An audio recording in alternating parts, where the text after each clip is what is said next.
Assalamualaikum warahmatullahi wabarakatuh. Saya akan menjelaskan tentang mata kuliah Hukum Lingkungan dan Pembangunan Berkelanjutan. Nomenklatur dari mata kuliah ini panjang sekali, ya.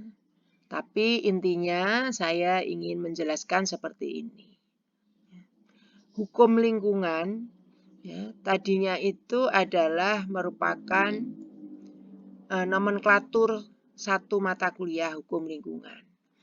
Nah, kemudian karena di dalam fenomena, di dalam trennya begitu, ternyata pembangunan itu sering melupakan keberadaan dari kelestarian lingkungan. Sering melupakan itu. Undang-undangnya ada, ya. Undang-undangnya ada, yaitu Undang-Undang Nomor 32 Tahun 2009 tentang perlindungan dan pengelolaan lingkungan hidup. Ya. Undang-undangnya ada. Kemudian di sana norma-norma hukumnya juga ada. Ya. Apa yang boleh, apa yang tidak boleh, apa yang seharusnya dilakukan, termasuk sanksi-sanksinya. Ya, sangat berat. Jadi tentang perlindungan dan pengelolaan lingkungan hidup itu sudah diatur di sana. Nah, tetapi mengapa begitu? Justru pembangunan sendiri, yaitu ekspansi pembangunan, intensifikasi pembangunan itu justru akan merusak apabila ini tidak dikendalikan. Nah, oleh karena itulah nomenklatur mata kuliah ini sekaligus ya, bicara tentang hukum lingkungan, bicara pula tentang pembangunan berkelanjutan. Nah, pembangunan berkelanjutan itu harus diartikan bahwa pembangunan berjalan terus, tidak terputus, tetapi tetap harus memperhatikan yang namanya rambu-rambu hukum lingkungan. Tuh. Nah, kejahatan hukum lingkungan ini itu dampaknya sangat luas, sangat luar biasa, dan dampaknya itu bisa turun-temurun karena pengrusakan terhadap lingkungan hidup. Begitu. Nah, pada awal ini saya akan mengantarkan itu bahwa Anda harus paham tentang lingkungan, yaitu paham, tidak hafal, ya. Saya tidak menuntut Anda hafal, tapi paham dulu, ya. Mengapa sampai lahir tentang undang-undang lingkungan, ya, dan pengelolaannya. Maka Anda yang mendasar harus tahu, ya, lingkungan itu apa ya? Kok sampai ada undang-undangnya? Ada beberapa terminologi atau definisi tentang lingkungan. Ya. Tapi paling tidak salah satu saja Anda pahami, ya, kata kunci tentang lingkungan sudah bisa kita tangkap. Ya, jadi Anda tidak perlu semuanya, tidak perlu semuanya. Ya. Tidak perlu semuanya harus Anda pahami. Nah, ini ya pandangan ya Norton dan Larry Hellwarth gitu mengartikan bahwa lingkungan itu sebagai sesuatu. Ya, sesuatu, dia tidak bisa menyebutkan sebagai sesuatu. Artinya banyak gitu ya. Yang terkait dengan semua faktor eksternal. Ya, yang bersifat biologis dan fisika, yang secara langsung dapat mempengaruhi kehidupan. Ya, ini Anda harus bisa menangkap bahwa itulah yang disebut dengan lingkungan. Itu. Yang mempengaruhi kehidupan. Kehidupan siapa? Ya, kehidupan manusia tentunya, ya. Apakah manusia saja? Ya tidak, ya kan? Semua makhluk hidup yang ada di atas bumi ini akan terpengaruh. Nah, ya. Ini maka yang mempengaruhi kehidupan, kemudian pertumbuhan, ini berarti tanaman, kemudian perkembangan dan reproduksi organisme. Ini luas sekali. Ya. Kemudian lebih lanjut, gitu ya, dikatakan atau ditafsirkan bahwa lingkungan itu dibedakan dengan habitat yang dalam pengertian luas menunjukkan tempat di mana organisme berada serta faktor-faktor lingkungannya. Ya, jadi Anda tolong bisa untuk memahami bahwa lingkungan itu dibedakan dengan habitat. Ya. Jadi lingkungan maknanya lebih luas. Itu. Nah, ada lagi terminologi tentang lingkungan. Itu. Menurut Munajat Danu Saputro itu punya pemahaman tentang lingkungan tersendiri. Apa itu? Bahwa menurut Munajat, lingkungan hidup merupakan semua benda, ya, semua benda dan kondisi, ya, termasuk manusia. Jadi lingkungan hidup itu benda dan kondisinya termasuk manusia. Dan perbuatannya yang terdapat dalam ruang tempat manusia berada. Ruang tempat manusia berada itu di mana sih? Ya di bumi ini. Gitu kan. Dan perbuatannya yang terdapat dalam ini, ruang tempat manusia berada. Itu. Serta ya, mempengaruhi yang berkaitan dengan kesejahteraan manusia dan jasad hidup lainnya. Itu. Jadi menurut saya silakan Anda pahami dari pengertian lingkungan yang dilahirkan atau menurut Munajat ini lebih mudah pemahamannya. Ya, saya ulangi, lingkungan menurut Munajat itu dikatakan bahwa lingkungan hidup itu merupakan semua benda dan kondisi, termasuk manusia, serta perbuatannya yang terdapat dalam ruang tempat manusia berada. Ruang tempat manusia berada itu ya bumi ini. Ya. Serta yang mempengaruhi ya, dan berkaitan dengan kesejahteraan manusia. Serta jasad hidup lainnya. Ya, jadi lingkungan hidup itu ya, akan mempengaruhi terhadap kehidupan, kesejahteraan, kualitas, begitu. Lingkungan hidup yang jelek akan melahirkan kualitas hidup yang jelek. Nah, tadi sudah saya singgung bahwa Undang-Undang Nomor 32 Tahun 2009 tentang perlindungan dan pengelolaan lingkungan hidup, ya, itu biasanya disebut dengan UU PPLH. Itu, nah, mendefinisikan sendiri, gitu ya. Jadi definisi menurut undang-undang, ya, lingkungan hidup itu kesatuan ruang dengan semua benda dan keadaan, serta makhluk hidup, termasuk di dalamnya manusia, serta perilakunya yang mempengaruhi kelangsungan hidupnya dan kesejahteraan manusia, ya, serta makhluk hidup lainnya, ya, makhluk hidup, hewan, tumbuhan itu. Nah, ini adalah terminologi menurut undang-undang, ya, biasanya yang di depan itu definisi-definisi itu.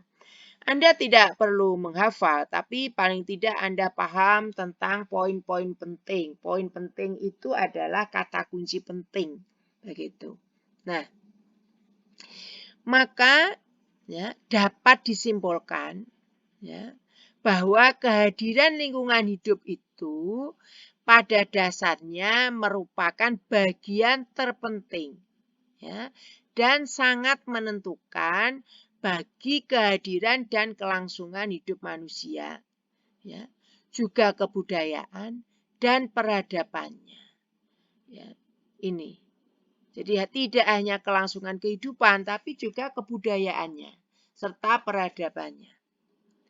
Selama ada kehidupan manusia, sejak lahir, ya, bahkan dikatakan masih berada dalam alam kandungan, faktor lingkungan adalah merupakan bagian yang tidak dapat dipisahkan secara mutlak dari kehidupan manusia. Oleh karena itu, seberapapun kita memandang benda-benda lingkungan dalam kelangsungan hidup manusia, maka keberadaan benda-benda lingkungan itu adalah sangat penting akan keberadaannya. Jadi, orang modern kadang-kadang menisbihkan, ya, atau tidak menghargai lingkungan, ya, tidak cinta lingkungan. Karena dia tidak sadar bahwa keberadaan lingkungan itu akan mempengaruhi kehidupannya. Kualitas hidup manusia itu ditentukan dari keberadaan lingkungannya. Ya. Merosot atau tidak kualitasnya tergantung dari lingkungannya. Gitu. Nah, lingkungan hidup manusia itu, ya, selain akan mempengaruhi kualitas dari kehidupannya, juga akan mempengaruhi budaya, ya, kebudayaannya, juga peradabannya. Itu. Nah, karena pengaruhnya tidak ada kelangsungan, tidak hanya kelangsungan hidup semata, maka poin pentingnya adalah betapa pentingnya lingkungan hidup itu. Oleh karena itu, lingkungan hidup itu harus kita jaga, ya.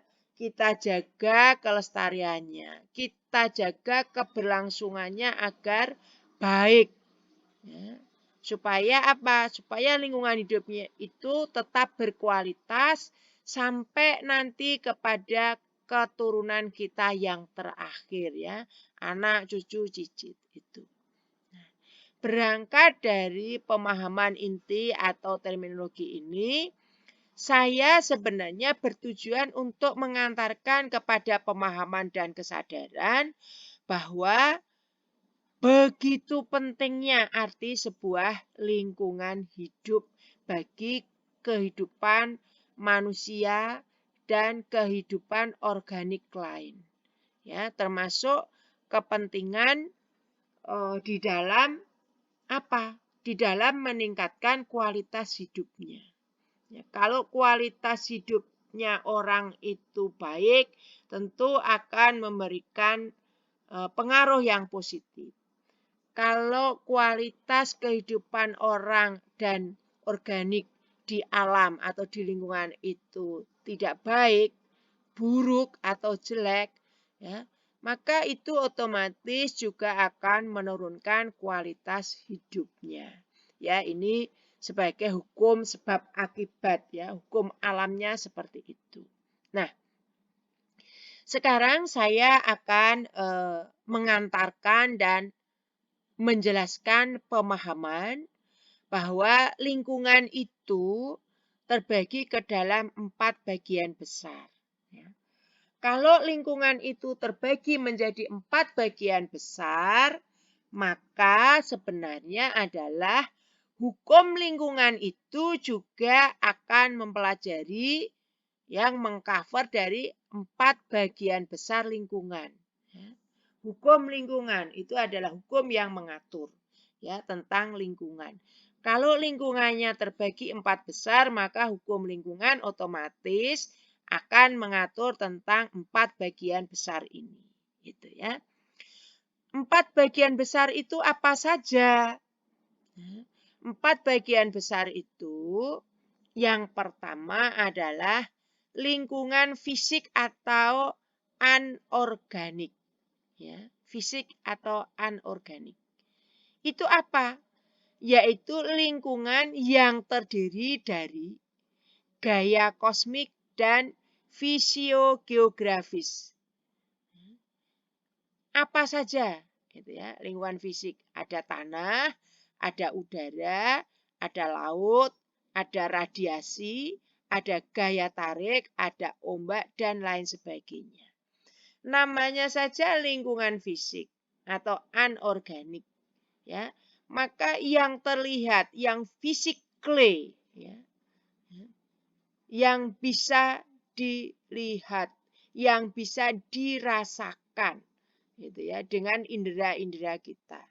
Ya, itu ada tanah, ada udara, ada laut, radiasi, ada gaya tarik. Nah, kemudian ada ya bagian besar yang kedua. Itu apa? Lingkungan biologi. Ya, lingkungan biologi atau organik. Apa itu lingkungan biologi atau organik?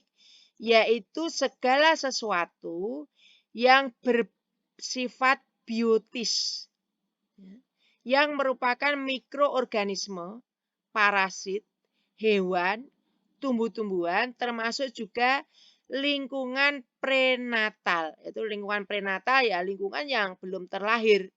Dan proses-proses biologi seperti reproduksi, pertumbuhan, dan lain sebagainya. Jadi dengan kita memahami bahwa ada 4 dasar itu, baru kita pahami yang kedua, menyadarkan kepada kita bahwa lingkungan itu ternyata luas. Bukan hanya bicara tentang hutan, tumbuhan, gitu kan, bukit, bukan hanya itu, luas sekali. Maka ketika dikatakan lingkungannya rusak, maka ini semua rusak. Ya. Habitat-habitat organik itu rusak. Ya. Lingkungan biologis ikut rusak. Jadi ini saling terkait. Lingkungan fisik atau anorganik yang rusak, itu dampaknya akan juga merusak lingkungan biologis atau lingkungan organik. Gitu ya. Nah, sekarang yang ketiga ada lingkungan sosial. Ya, ini sering Anda mengatakan. Lingkungan sosial. Apa itu lingkungan sosial? Dalam hal ini, ya, lingkungan sosial sendiri ini terbagi lagi. Gitu. Lingkungan sosial ini terbagi lagi menjadi 3. Gitu ya. Jadi lingkungan sosial itu terbagi menjadi 3. Ya. Tolong dipahami bahwa lingkungan sendiri itu terbagi menjadi 4 bagian besar. Kita sudah memahami dan mempelajari kepada bagian besar yang ketiga yaitu lingkungan sosial. Nah, sampai di sini ternyata disub kembali ada 3 bagian dari lingkungan sosial. Ya, mari kita tuntaskan. Nah, lingkungan sosial itu terbagi menjadi 3. Yang pertama yaitu lingkungan fisiososial. Fisio, ya, namanya ada fisio, fisik. Merupakan lingkungan yang meliputi kebudayaan material. Ya, material yang nyata. Kemudian peralatan, mesin, senjata, gedung-gedung, rumah-rumah, gubuk-gubuk. Nah, ini merupakan lingkungan fisiososial. Lingkungan sosial yang sifatnya adalah physically. Gitu. Ya, bisa dilihat ya dengan mata telanjang. Kemudian yang kedua, ya, lingkungan sosial ya, yang kedua yaitu lingkungan biososial manusia dan lingkungan bukan manusia. Jadi lingkungan biososial sendiri dibagi 2, yaitu lingkungan manusia dan bukan manusia. Yaitu manusia dan interaksinya terhadap sesamanya. Ya, hubungan kita ini ya, itu dosen dengan mahasiswa, mahasiswa dengan mahasiswa, mahasiswa dengan tetangga, itu disebut lingkungan biososial manusia. Itu. Kemudian lingkungan biososial yang bukan manusia, yaitu interaksinya ya tumbuhan beserta hewan domestik. Dan semua bahan yang digunakan manusia yang berasal dari sumber organik. Ya, jadi kalau manusia itu adalah manusia dan interaksinya terhadap sesamanya. Tetapi kalau bukan manusia itu tumbuhan beserta hewan domestik, ya, dan semua bahan yang digunakan manusia yang berasal dari sumber organik. Nah ini jadi dari ini ya, dari tumbuhan sampai ini, ya, sampai sumber organik ini masuk ke dalam kategori lingkungan biososial bukan manusia. Kemudian yang ketiga adalah lingkungan sosial. Ya, yang ketiga itu adalah lingkungan psikososial. Apa itu? Adalah merupakan lingkungan yang berhubungan dengan tabiat, ya, kelakuan batin begitu manusia. Contohnya apa? Ya, sikap, pandangan, keinginan, keyakinan, gitu ya. Ini merupakan apa? Tabiat, ya, tabiat batin. Hal ini terlihat melalui adanya kebiasaan, ya, kebiasaan, adat istiadat, gitu ya, agama, ideologi, dan bahasa. Tuh.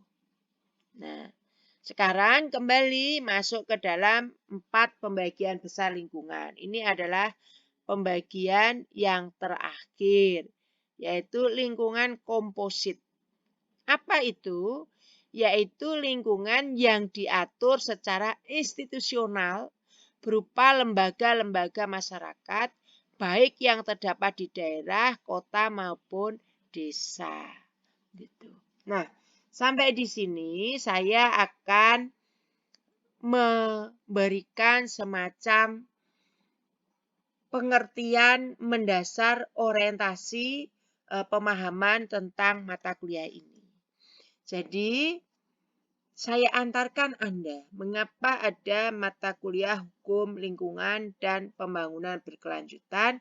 Maka yang penting prinsip mendasar Anda harus tahu dulu. Ya. Apa sih lingkungan? Gitu ya. Kemudian ada berapa sih lingkungan?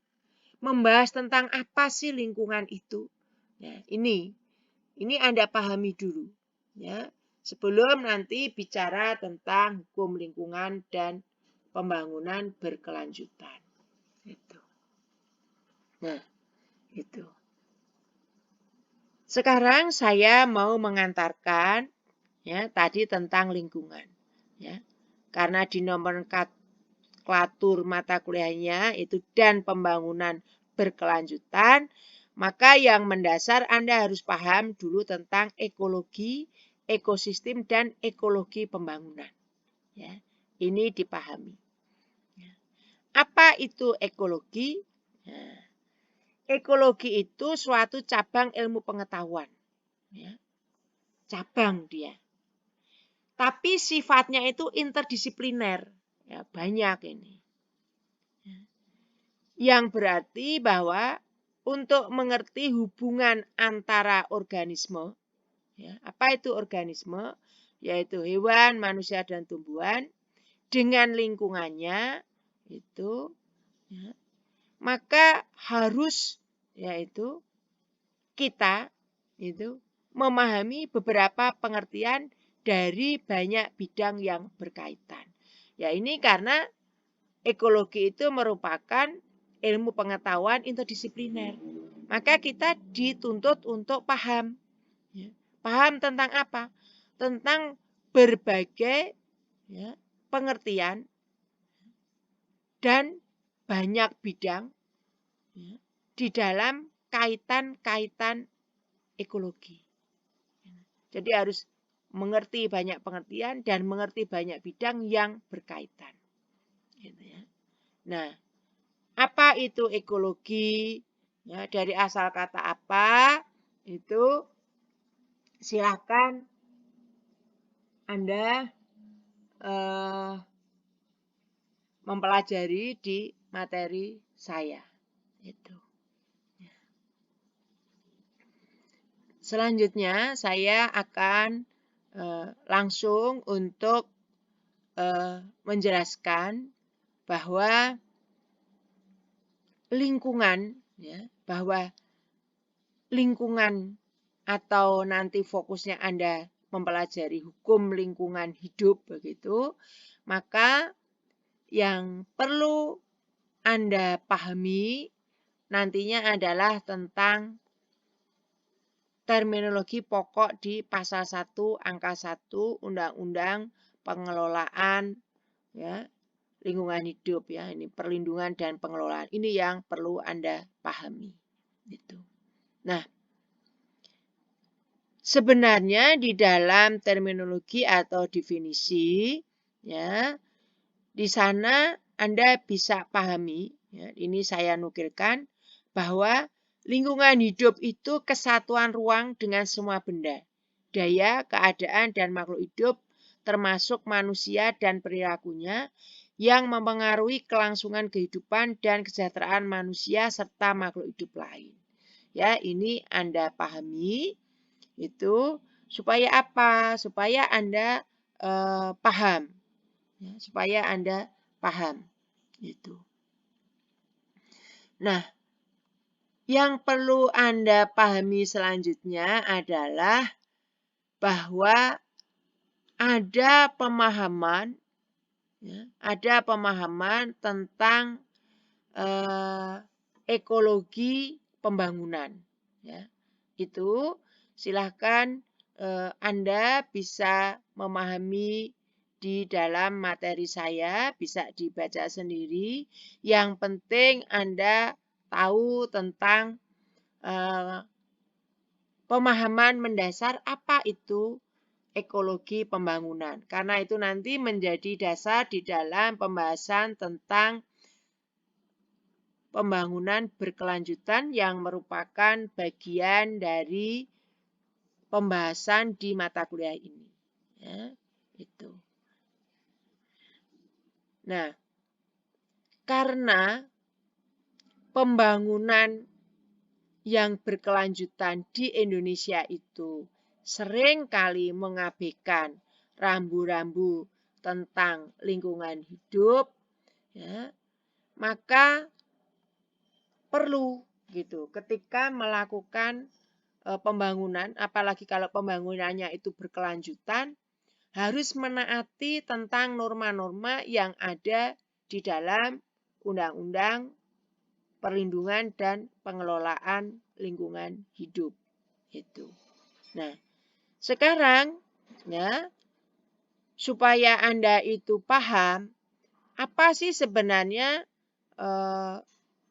esensi yang harus dipatuhi ketika melakukan pembangunan yang berkelanjutan, maka sedikit akan saya antarkan tentang ekologi pembangunan, ya, tentang ekologi pembangunan. Nah, ketika bicara tentang ekologi, ya, itu Anda nanti bisa mempelajari sendiri, ya. Tetapi saya mau masuk langsung kepada ekologi pembangunan. Apa itu ekologi pembangunan? Ekologi pembangunan itu merupakan cabang keilmuan ekologi. Ya.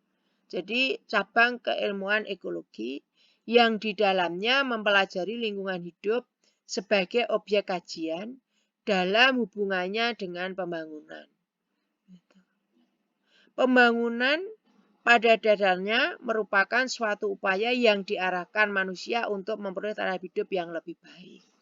Nah, saya akan menjelaskan begini.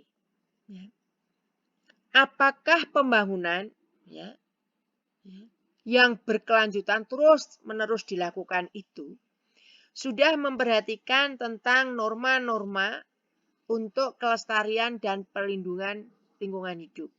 Apakah tidak? Itu. Nah, nanti kita cermati bersama. Oleh karena itu, maka Anda paling tidak tahu urut-urutannya, ya, atau keterkaitannya bahwa ekologi pembangunan itu merupakan suatu cabang keilmuan ekologi. Ya, jadi ada ilmu induk yang bernama ekologi, yang di dalamnya mempelajari lingkungan hidup sebagai objek kajian dalam hubungannya dengan pembangunan. Ya, jadi pembangunan itu dikaji ya dalam hubungannya dengan lingkungan hidup. Nah, kalau hukum lingkungan itu mengkaji hubungan ya pembangunan dengan norma-norma yang ada di dalam Undang-Undang Perlindungan dan Pengelolaan Lingkungan Hidup, seperti itu. Ya, tuh.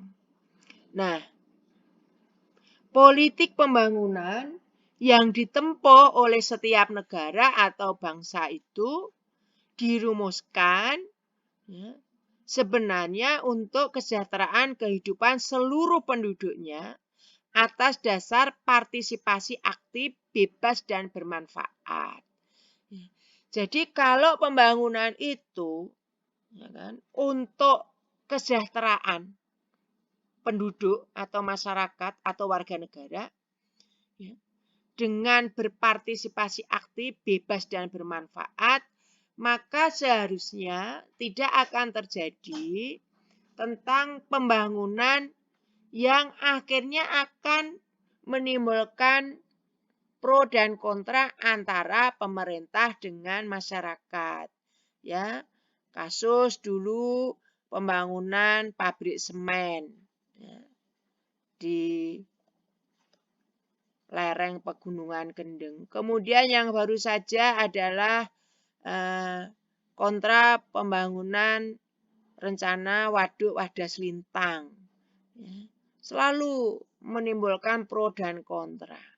Nah, ini perlu ada analisis lingkungan bahwa pembangunan itu memang harus untuk kemanfaatan masyarakat. Nah, di pembahasan kali ini saya baru untuk membuka pikiran Anda semua, apa itu lingkungan hidup, kemudian lingkungan hidup itu ada apa saja, bagaimana kaitannya dengan pembangunan, seperti apa pembangunan. Baru sampai di sini, nanti kita lanjutkan dengan penjelasan yang lebih teknis, lebih detail ya. Ini sebagai payung pemahaman umum terlebih dahulu. Sekian, wassalamualaikum warahmatullahi wabarakatuh.